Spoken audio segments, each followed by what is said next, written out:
How would you feel if you heard about a man going into kindergarten centers and preschools and giving children crack?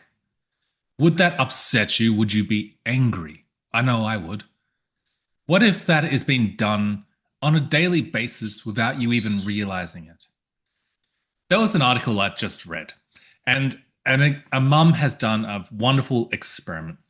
She's actually swapped the children's programs that her child was watching, a very young child, only 4 years old, from modern cartoons into 90s and 80s cartoons.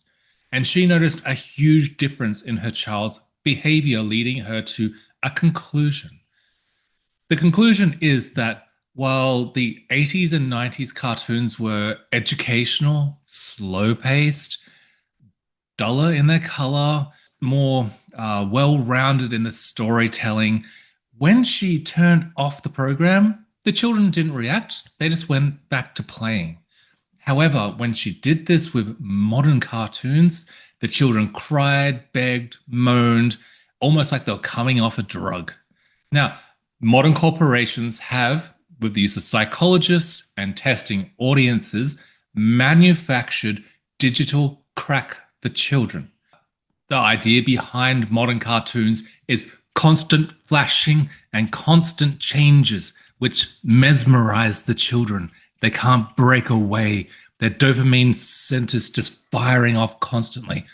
This is extremely bad for them because what this is doing is cycling up their dopamine to such a high level and a constant frequent level as many parents sit their children in front of TVs thinking it's going to be okay. These children get used to high spikes of dopamine. Now, they become trouble children because when they crash, when they downregulate, when they come off the dopamine, they become sad, miserable, and start to engage in attention-seeking behavior. Many of these children get diagnosed with ADD, autism, and they get stuck on a lifetime prescription of drugs. What happens when these children who are constantly exposed to these high dopamine producing centers, like not just television, not just children's programs, but also phones, they are constantly used to high dopamine spikes.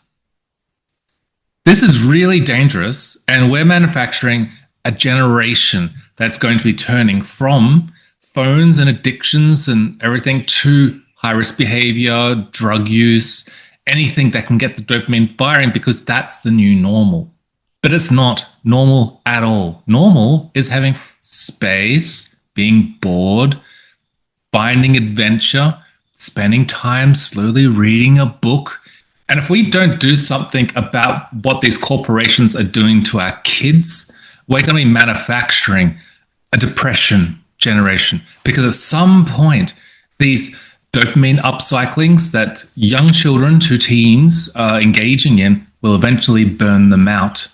It's unavoidable. The brains will break. They'll be on lifelong antidepressants and lifelong antipsychotics, whatever they need to take in order to survive, but it's going to be depression. It's going to be anxiety. It's going to be low energy, and it's going to be semi or even permanent. Are we going to stand by and let these corporations do this to our children? That's a question for you. And if you're a parent, please be very mindful of what you're sitting your children in front of. Thanks for watching.